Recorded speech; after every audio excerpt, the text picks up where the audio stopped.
Good morning, what is up, y'all?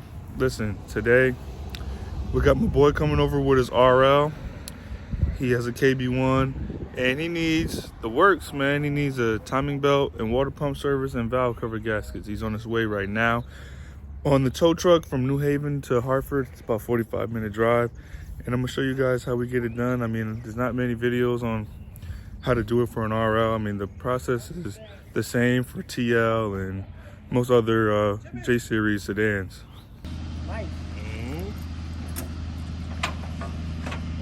Yeah, we just picked her up the other day. Basically, mine looks something like that, but TL. What's Type S? Nah, I ain't got the Type S, but Oh. it's a 60. Oh, okay. She just the basic. It's 3.2. The Type S is 3.5. But that 3.2 moves, Yeah, man. bro, that's what we were just saying. I was like, she's screwed, man. Nah, it does. Nah, I got you. It looks good, bro. It looks good. Man, put it together. That's it. Yeah, I got mine like yours, lower down and everything. Mine's on air suspension. Yeah. I could raise it and lower it with my phone. Nice. Yeah. Yeah. That's my thing, my baby right there. I wrapped it. It's the same. I mean, the Yeah, same it's car, same but you know, car, yeah, mine's but you kitted gotta- out. Yeah, you gotta kit it out.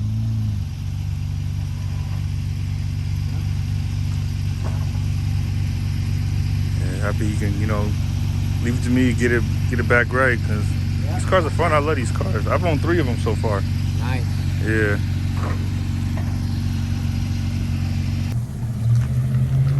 Right where she belongs.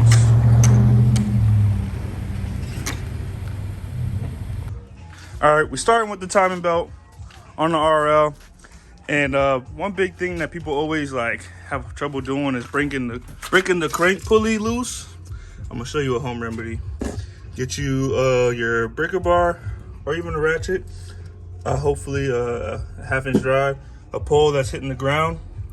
Make sure your ratchet is in the loosen position, and then you literally just flick the key until it breaks loose. I'm gonna demonstrate that right now.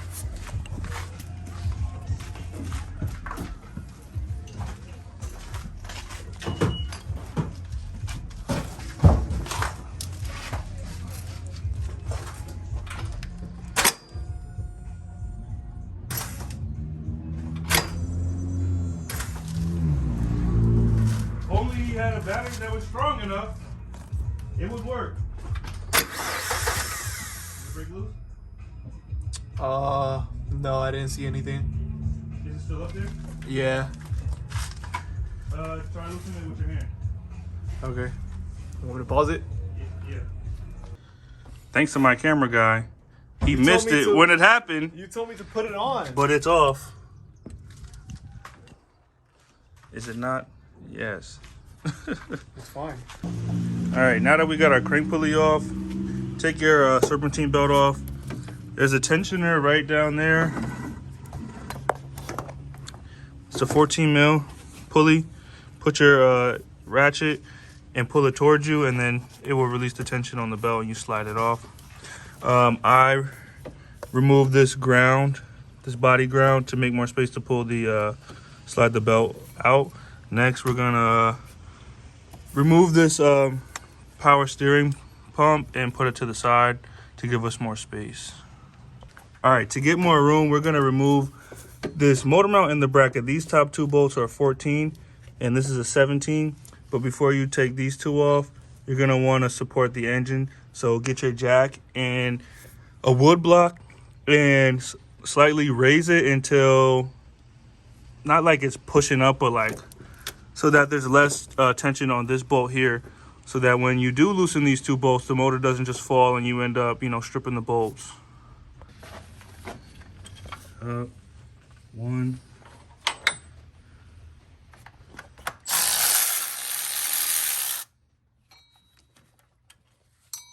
And 2. All right, also, to remove the mount, those bottom bolts are also 17 mil. 1, 2, and there's a third one. And 3. So 1, 2, and 3. Well, remove the mount, and what do you find? It's broken. Guys, this mount is the most fragile one to break. You'll know it's broken if you feel it's like more vibration than normal, or kind of like a clunking when you go between drive to reverse or reverse to park and vice versa. In my experience, I noticed you will feel like a slight bump when downshifting from like third to first, like when you're stopping at a red light. And in extreme cases, if you want to get on the like gas and you know, have fun, the motor will jump up and hit the hood, and that used to happen to me as well. So keep an eye out on this mount. This is the weakest one of all 4. Next things next, you gotta pull this plastic cover off. It's a bunch of 10mm bolts. Make sure you find them all. If it doesn't pull right off, then one is still on. But this plastic cover goes down right to the bottom. It covers the whole face of the motor, right down in this whole V shape. If you put them together, it shapes like a V. All right, next step is to remove this crank pulley. We've already removed the bolt. If we were in a situation where this was stuck on, I'd get a hammer and lightly tap in these areas to loosen it up. In our case, it's not that hard. It looks like it could come out, but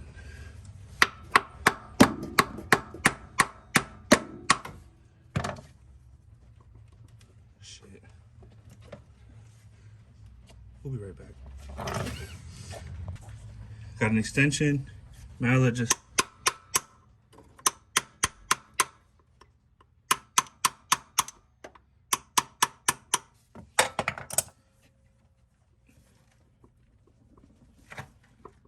there we go. Boom. Crank pulley off.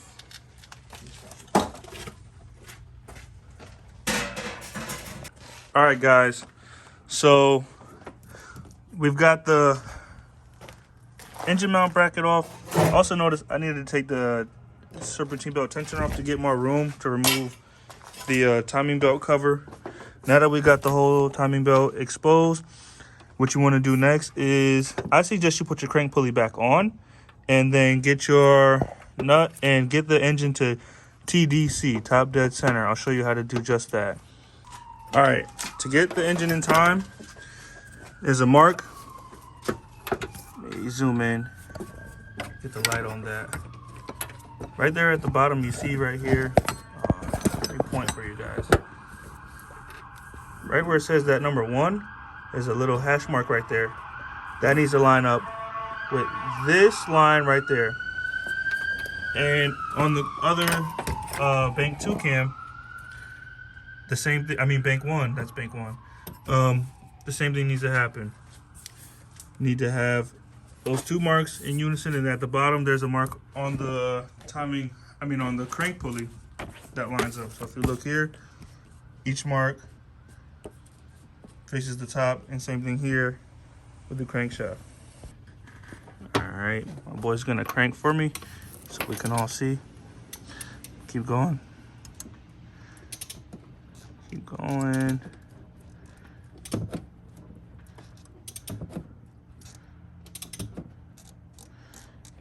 going.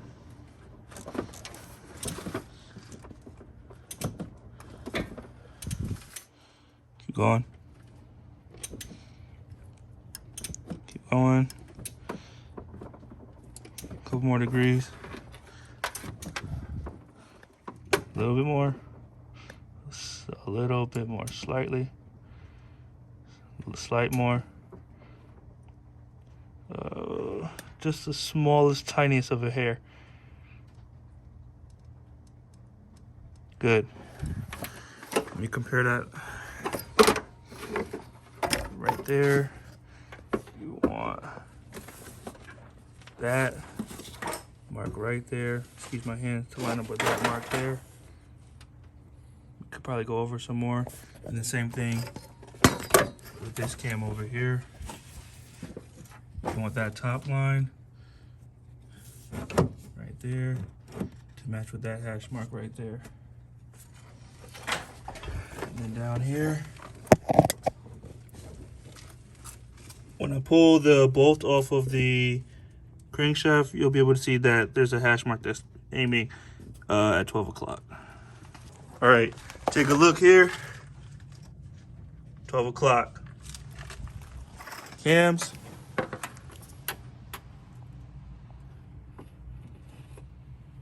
Lined up. Next, we're gonna remove the tensioner, which is, let's get it in position right here. Bolt number 1, bolt number 2. One's already removed, and 2. All right, now that we moved our tensioner, we can now go about removing our belt. Isn't hard, literally slip it off. And you're good money.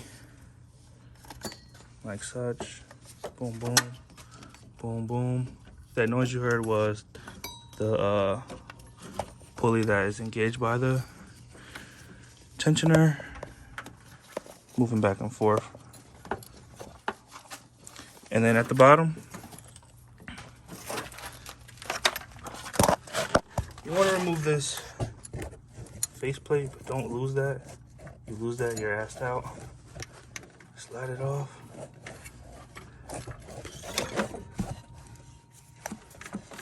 Let's shoot that down, thank you. And in the meantime, put that back on. Don't lose that. All right, next step is to remove the water pump, which is this unit here, and these 2 idler pulleys. One, just remove that bolt in the middle, and then this other one, remove this bolt right here in the middle. We want to see the shape. The water pump has 1, 2, 3, 4, 5, 6, 7, 8 10mm bolts. Correction, guys, there's actually 5 bolts. It's 1, 2, 3, 4, and 5 that hold the water pump on. Also, if you're gonna do that, try to be cleanly. We have a pan under here because when you take this water pump off, it's gonna have a bunch of coolant drain out. You'll also need to remove, like I said, this pulley, these pulleys before you can take the water pump off. Let's view from underneath. Pull it from the actual pulley.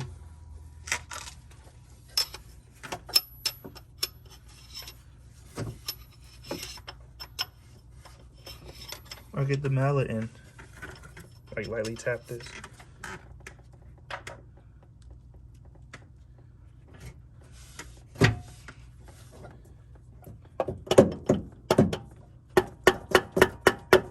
Coming out? I can see it leaking. Good.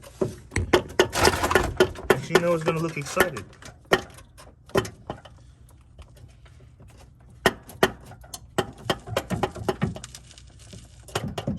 Oh, I see a little something.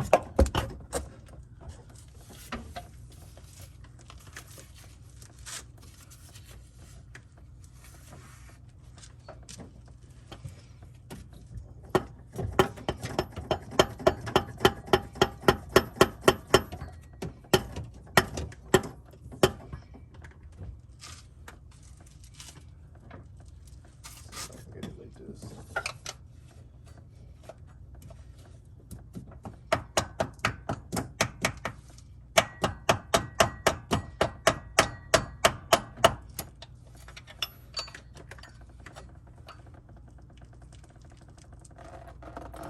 Uh-oh.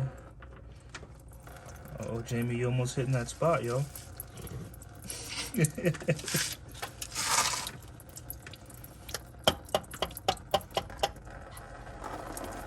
Oh, you done did it now. Look at that. Look at the sheets.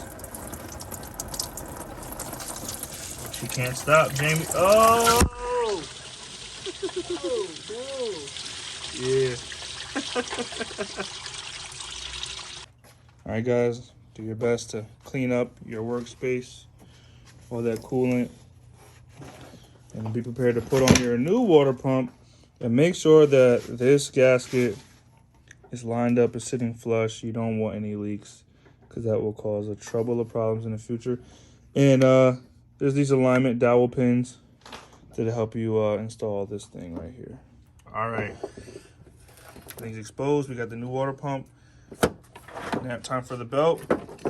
What we want to do, start at the crankshaft down below, and then feed the belt through counterclockwise. So that would mean start at the crankshaft, then up here at this pulley, then up around this timing water pump, then around this camshaft. Well, sorry, this crankshaft, then this pulley, then the camshaft, then this water pump, then the other cam, and then this last pulley, and then pull the tensioner. All right, pull the grenade pin on that tensioner.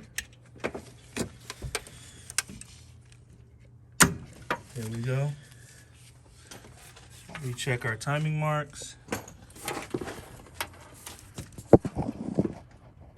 Good. Good. And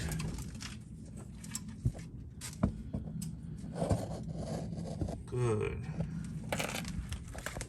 Next thing you're gonna want to do is crank the motor by hand and double check that it's in time once you're done.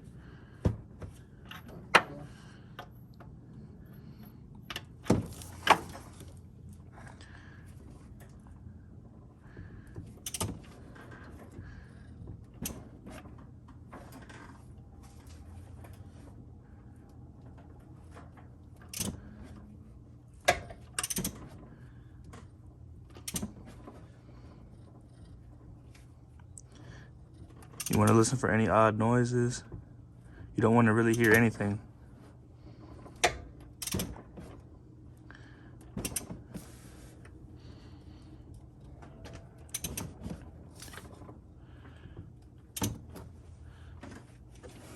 One more lap. So you have to cranking the crank pulley two revolutions equals one full revolution of the whole entire motor to get back to TDC. So that key mark right at the 12 o'clock one more time, and then we'll double check.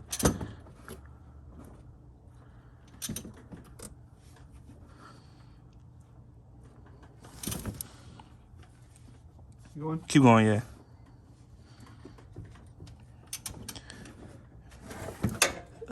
Slowly. Go ahead. Slow, a little slower. Well, keep going, but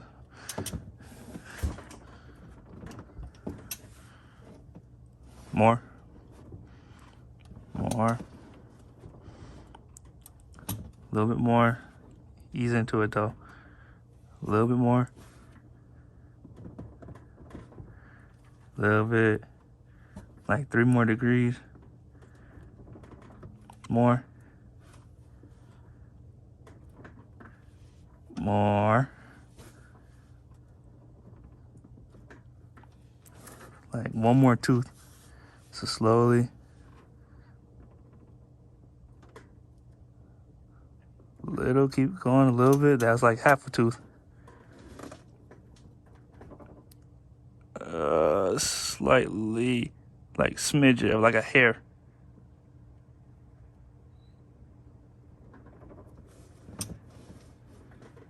Stop. There you go, recheck. Let me zoom in for you guys. That mark, lines up with that mark. Same thing with the other timing mark. That timing mark down there. I'm trying to really show you guys. It's hard to show. Lines up with the top timing mark. And down there's at 12 o'clock. So we're all set. Now it's just time to really put everything back together. And we'll give it a test start real quick. All right, y'all. First starts, all or nothing.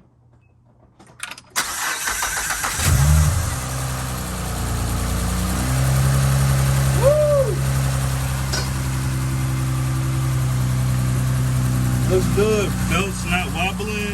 I don't hear no bad noises from the pulleys. I mean, everything's looking good. This smoke is from this oil that we gotta handle with the valve cover gasket.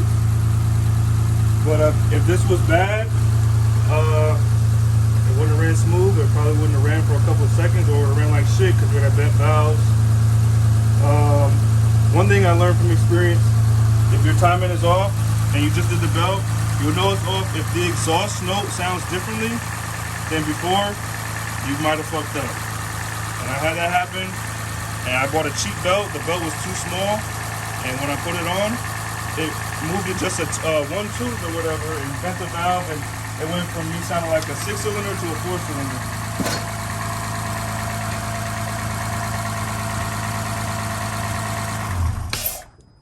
Stop that.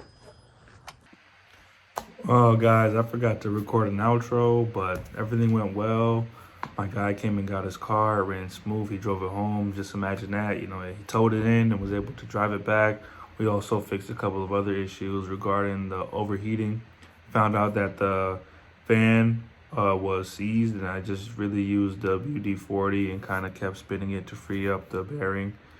And we also did valve cover gaskets. I'm sorry I didn't record that. Towards the end, I was on a time crunch, so I wasn't able to record the rest. But more importantly, I got the timing belt procedure out for you guys, and I'm hoping that this will help so many people going forward. And I really appreciate all the views, all the love, all the support, and peace out.